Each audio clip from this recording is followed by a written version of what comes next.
Shalom, selamat pagi buat Bapak Ibu, saudaraku yang terkasih dimanapun kita boleh berada pada pagi hari Selasa tanggal 1 Februari 2022. Marilah kita terlebih dahulu sebelum kita melakukan aktivitas kita, biarlah kita memuji, memuliakan firman Tuhan melalui bernyanyi dari buku NDH KBP nomor 733 ayat 2. Dulu mau, oh Tuhan.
Terima kasih Tuhan buat segala penyertaan dan berkat kasih karunia Tuhan yang senantiasa tercurah bagi hidup kami orang yang percaya.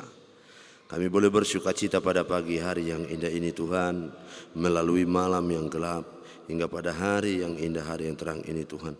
Sebelum kami melakukan aktivitas kami, biarlah kami terlebih dahulu kami undang Tuhan untuk memberitakan firman-Mu, agar kami digenapi dan telah diberkati oleh firman-Mu, diarahkan agar kami dapat melakukan aktivitas kami melalui hari-hari kami penuh dengan kehendak Tuhan dan kuasa daripada Tuhan. Inilah kami Tuhan, kami telah siap untuk mendengarkan Engkau berfirman. Dalam nama anak-Mu Tuhan Yesus Kristus kami berdoa. Amin. Shalom, firman Tuhan yang menjadi renungan buat kita pada hari Selasa tanggal 1 Februari 2022 dan sekaligus menjadi dasar kita mengawali segala apapun yang harus kita lewati dan kita lakukan dan yang harus kita hadapi di dalam bulan Februari ini, terambil dari kitab Ibrani pasal 4 ayat 16. Beginilah firman Tuhan. Sebab itu marilah kita dengan penuh keberanian menghampiri tahta kasih karunia, supaya kita menerima rahmat dan menemukan kasih karunia untuk mendapat pertolongan kita pada waktunya. Demikian firman Tuhan. Saudaraku yang dikasihi Tuhan Yesus Kristus, banyak tokoh Alkitab yang kita ketahui di dalam kisah hidupnya yang penuh dengan keberanian untuk menyatakan kebenaran dan mempertahankan imannya. Salah satunya adalah Daud, seorang anak gembala. Daud menegaskan kepada Raja Saul bahwa ia akan berjuang dan mengalahkan Goliat karena Tuhan ada di pihaknya.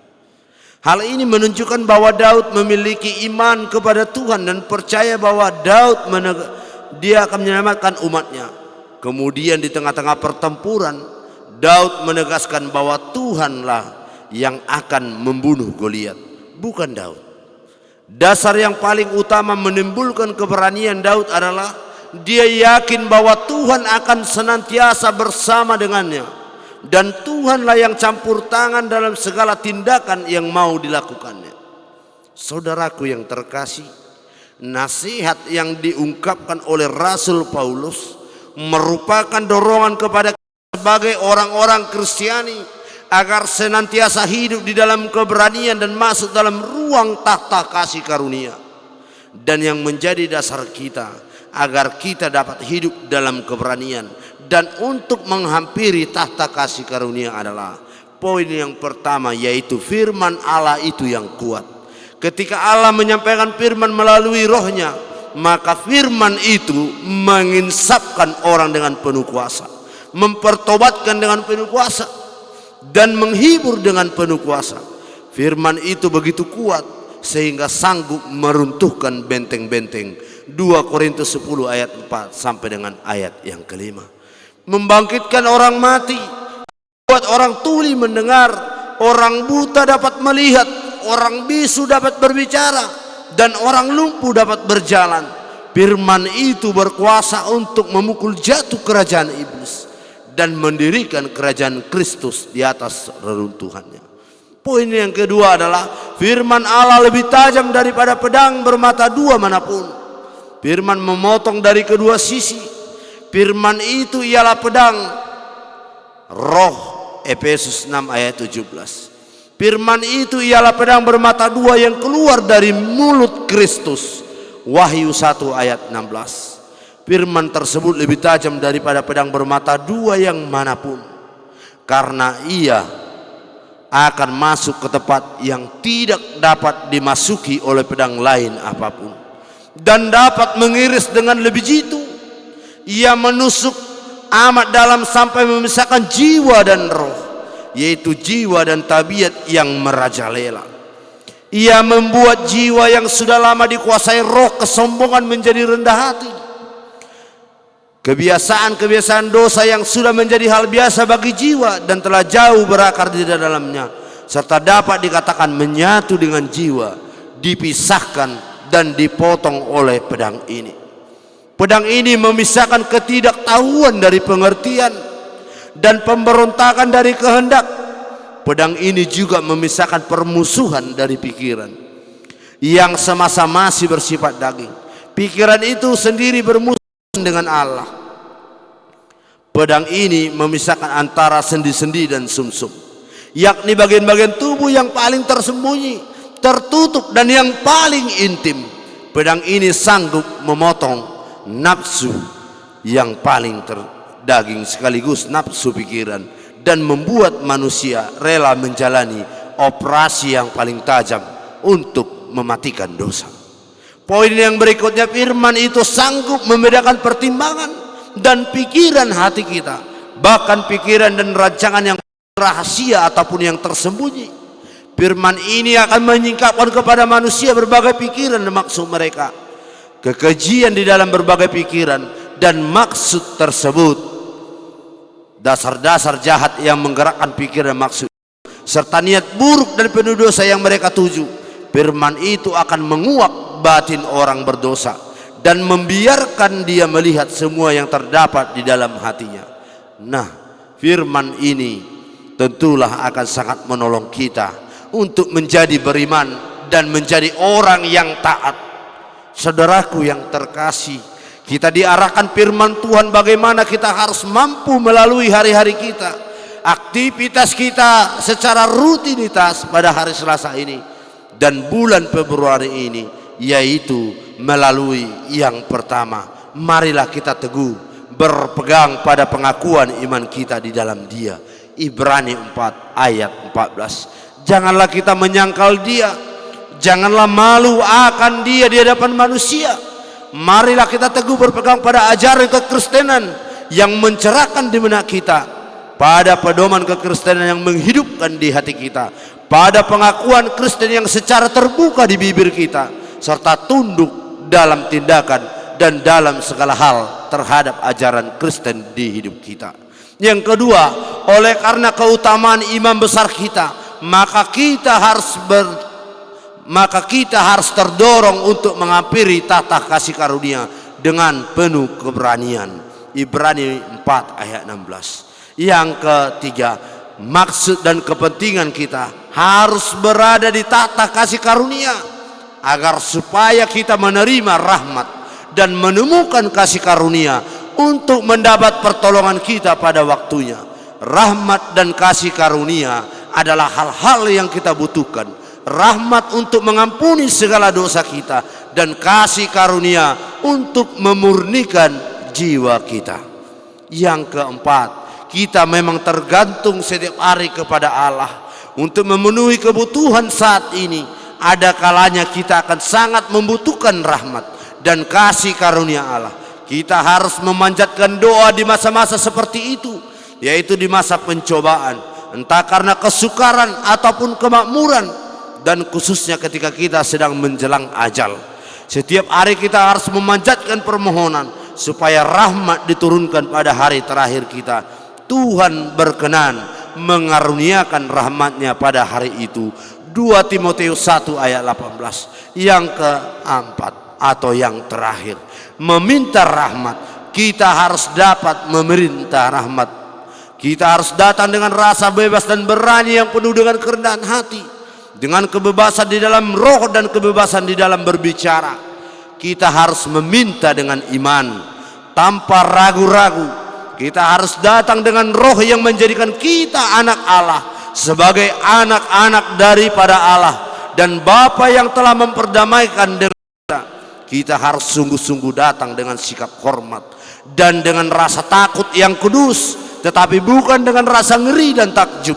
Bukan seolah-olah kita ini diseret ke hadapan sidang pengadilan, melainkan dengan ramah diundang untuk menghampiri tahta rahmat, di mana kasih karunia memerintah dan senang menyatakan dirinya kepada kita serta bermegah terhadap diri kita. Amin. Kita puji Tuhan, kita bernyanyi dari buku NDHKBP 707 ayat 2.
Terima kasih Tuhan buat firman Tuhan. Kami diundang, kami diarahkan, kami dituntun oleh hamba-Mu Rasul Paulus untuk dapat dengan penuh keberanian dalam menjalani hari-hari kami, dalam melakukan aktivitas kami yang sesuai dengan kuasa dan kehendak Tuhan. Kami tidak boleh takut, kami tidak boleh ragu-ragu Tuhan untuk menyatakan iman kami. Kami tidak akan gentar dan kami tidak akan takut dan kami tidak akan kecut di dalam mempertahankan iman kami. Kami yakin dan percaya ya Tuhan, bahwa Engkau adalah Bapa di atas daripada segala Bapa. Engkau yang penuh dengan kuasa, Engkau yang punya segalanya yang ada di dunia ini. Oleh karena itu Tuhan perkenankan kami agar penuh dengan keberanian, agar penuh dengan kesetiaan dan ketaatan Tuhan, melakukan yang sesuai dengan kehendak Tuhan. Ajarilah dan mampukanlah kami Tuhan pada hari Selasa ini untuk dapat melakukan firman-Mu, untuk dapat datang ke hadirat-Mu untuk menerima kasih karunia dari Tuhan, agar kami dapat melakukan melalui tugas dan tanggung jawab kami Tuhan. Tuhan perkenankan kami untuk melakukannya dengan baik, dengan penuh sukacita, dimanapun kami boleh berada Tuhan pada hari Selasa ini. Apapun pekerjaan dan aktivitas kami, apapun rencana kami, biarlah kami ke dalam tangan penyertaan Tuhan. Kiranya Tuhan yang terlebih dahulu memberkatinya.